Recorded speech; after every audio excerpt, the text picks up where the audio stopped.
হচ্ছে করিম। গ্রামের মধ্যে করিমের একটি মুদির দোকান ছিল। আরে ও করিম, তোমার কি খবর বলো তো বাহু দেখি। তুমি প্রায় 5 মাস ধরে আমার এই দোকানের ভাড়াটা দিতেছো না। আরে আমি কি তোমাকে এমনি এমনি দোকানটা ভাড়া দিতে এসি? তুমি আমাকে কবে টাকা দেবো সেটা আগে বলো তো বাপু। আমার সংসারের জ্বালায় বাঁচি না। আরে মোড়ল কাকা আর বললো না গো, এই দোকানে বর্তমানে আর বেচা বিক্রি আগের মতো নাই গো। দিনে 2-3টা কাস্টমার আসে, তাও 2-5 টাকার করে নাশপাতি নেয়। বেশি বেচা বিক্রিও হয় না। ভাবছি তোমার টাকাটা দিয়েই দেব। তোমার এই এক কথা আমার শুনতে শুনতে কানটা ঝালাপালা হয়ে গেল। প্রায় 5 মাস ধরে তোমার দোকানে আমি আসতেছি বাপু, তুমি এই একই কথা বলতেছো। আসলে তুমি আমার টাকাটা দিলে দাও, না দিলে আমার ঘর ছেড়ে দাও, বুঝলে? আমি অন্য ভাড়াটিয়াকে ঘর দিয়ে দেব। এ কি বলতেছেন মোড়ল মশাই? এই দোকানের উপরেই তো আমার সংসারটা চলে। আর এখন আপনি যদি আমার কাছ থেকে এই দোকানটাকেও কেড়ে নেন, তাহলে আমার সংসারটা চলবে কি করে? আমার দুটো বাচ্চা আছে, তারা তো না খেতে পেয়ে মরবে গো। এখন তোমার বউ বাচ্চার কথা ভেবে চিন্তে আমি কি করব গো বলো? এখন আমারও বউ বাচ্চা তো বাড়িতে আছে, তারাও তো না খেতে পেরে আছে। এখন যদি তুমি টাকাটা না দাও আমার কি হবে, এটা ভেবেছো একটু? হ্যাঁ, সেটা তো না হয় বুঝলাম গো মোড়ল মশাই, কিন্তু আমার ব্যাপারটা একটু বোঝার চেষ্টা করেন। এমনিতেই ভাদ্র মাস, সংসারের অভাব, প্রত্যেকটা সংসারেই অভাব চলতেছে। বাজারে আজকাল বেশি লোকজনও আসে না, প্রত্যেকটা ঘরে ঘরে নুন আর ভাত খাচ্ছে। এখন কি তুমি দেশের প্রেসিডেন্ট হয়ে গেলা যে প্রত্যেকটা ঘরের চিন্তা তোমাকে করতে হবে? নিজের চিন্তাটা আগে করো বাপু, তারপর মানুষের চিন্তা করো। নিজের তো খাওয়ার কিচ্ছু নাই, আমার ভাড়াটাও দিতেছো না, আর তুমি মানুষের চিন্তা করো কেন বলুন তো? আমি মানুষের চিন্তা করব না মোড়ল মশাই বলেন? এখন মানুষ যদি নিজেই কিছু খেতে না পারে, তাহলে আমার দোকান থেকে আনাজপাতি নেবে কে শুনি? প্রত্যেকটা ঘরেই তো বর্তমানে অভাব চলতেছে এই ভাদ্র মাস। শোনো বাপু, তোমার ওই মানুষের চিন্তা করো আর কার চিন্তা করো করো, আমার ঘরে এমনিতে অভাব চলতেছে। তুমি এই 1 মাসের ভেতরে যদি আমার 5 মাসের পাওনা শোধ না করো, তাহলে তুমি আমার দোকান ছেড়ে দিয়ে কোথায় যাও যাও, আমার দোকান ছেড়ে দেবা তুমি, বুঝলে? এ কি বললেন মোড়ল মশাই? এই 1 মাসের ভেতরে আমি এতগুলো টাকা কি করে দেব? আমাকে আর 2 মাস সময় দিন। আমি আমার বাড়ির পাশে একটা জমি আছে, সেটাকে বন্ধক রেখে আপনার পাওনাটা পরিশোধ করে দেব। আমাকে আর 2 মাস সময় দিন। আচ্ছা, আর 2 মাসেই কিন্তু, এই 2 মাস যেন পার না হয়। এই 2 মাসের ভেতরে যদি আমার সব পাওনা শোধ করতে না পারো, তাহলে দোকান ছেড়ে দিয়ে তুমি তোমার নিজের জায়গায় চলে যাবে, বুঝলে? তারপর রহিম আনাজপাতি নিয়ে প্রত্যেক দিনের মতো বাড়ির দিকে রওনা দেয়। বাড়ি ফিরতে ফিরতে রহিমের সন্ধ্যা হয়ে যায়।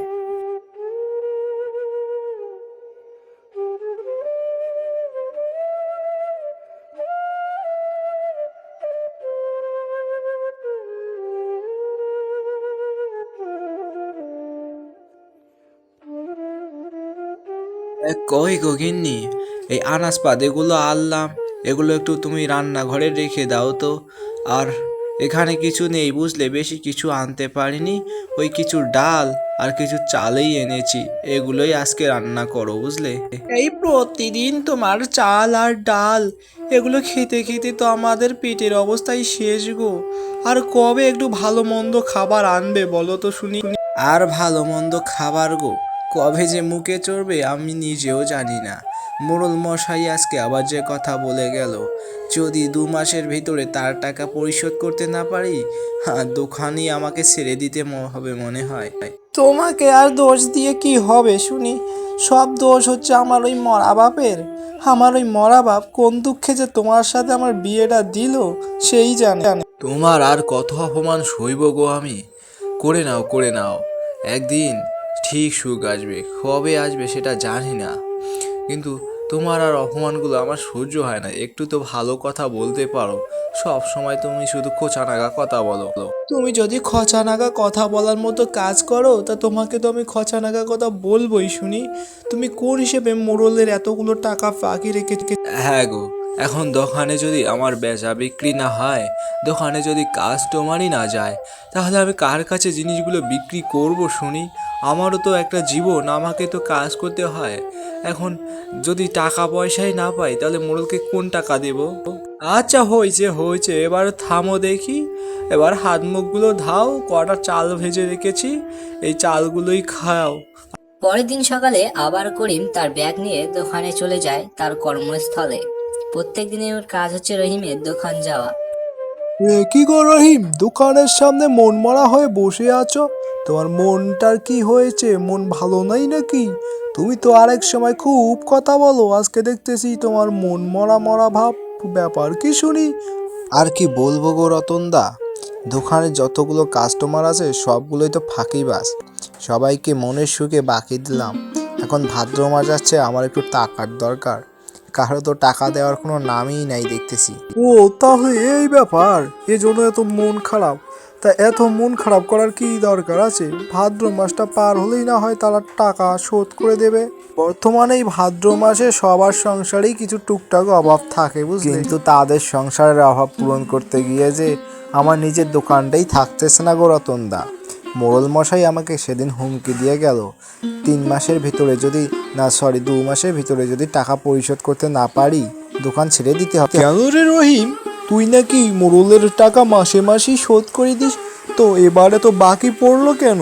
তুই আবার দোকানের টাকা বাকি রাখছিস কেন? টাকা মাসে মাসে শোধ করতে না পারলে তো মোড়লকে তো চিনিস। মাসে মাসে তো শোধ করি গো রতনদা, কিন্তু এবার এই ভাদ্র মাসের এই অভাবটা না, প্রত্যেকটা লোক কাস্টমারই তো বাকি রেখে যায়। আর এই বাকি দিতে দিতে কেউ তো নগদ টাকা দেয় না, বুঝলে, যার কারণে আমিও আরে এই মোড়ল মশাই যে, এ তো 1 টাকার জায়গায় 2 টাকা লিখে রাখে। তো যদি হয় মনে কর 10,000, তো সেখানে 30,000 করে রেখে দেবে রে। তুই জানিস তো মোড়ল মশাই কেমন, সুদ বাড়ায় টাকায় শুধু। তুই তো এবার মরছিস। এখন কি করব গো রতনদা? এখন মোড়ল মশাই যদি অনেক টাকা লিখে রাখে, হায় গো, আমি তো এটা ভেবেই দেখিনি। এখন আমার যে সব কিছু শেষ হয়ে যাবে গো, হায় রে মোড়ল। আচ্ছা দাঁড়া, তুই কোনো চিন্তা করিস না, বুঝলি। মোড়ল মশাই যদি অনেক টাকা লিখে তারপর আমাকে বলিস, আমি না হয় কোনো একটা ব্যবস্থা করে দেব। তুই তো মোড়লকে চিনিস, আগেই টাকা পরিশোধ করতে পারিসনি। হ্যাঁ, মোড়লের যে হাত, আমি তো এটা কখনো ভেবেই দেখিনি গো রতনদা, যে মোড়ল মশাই তো সুদ বাড়ায়। তুমি না থাকলে তো আরো সুদ বাড়াতো। এখন কি হবে? হায় গো, আমার এবার আমও গেল, সালায় গেল। এবার তো মনে হয় এই দোকানও যাবে যাবে। দোকানের স্বাদ আমার দোকানের আনাজপাতি যত জিনিস আছে, আবার মনে হয় বন্ধক রাখা জমিটাও আমার মনে হয় মোড়ল নিয়ে নিল গো। হায় গো, উপরওয়ালা, এখন আমি কি করি? মাথা কোনো কাজই করতেছে না। কিছু একটা করো গো রতনদা, নইলে আমার সব কিছু শেষ হয়ে যাচ্ছে গো। এখন আর কি করব আমি, বল শুনি। তুই তো আগেই কাজ ঘটিয়ে রেখেছিস। এখন এই মোড়লের মতো লোকদের জন্য আমাদের সমাজগুলো নষ্ট হয়ে যাচ্ছে, বুঝলি। আমাদের সমাজ থেকে এই সুদগুলো দূর করতে হবে, নইলে সবার জীবন ধ্বংস হয়ে যাবে। একদম ঠিক বলেছো গো রতনদা। আমরা যদি এই সমাজ থেকে সুদ ঘুষ এসবকে তুলে ফেলতে না পারি, তাহলে আমার মতো আরও অনেক রহিম করিমের জীবন মাটির সাথে ধুলোয় মিশে যাবে।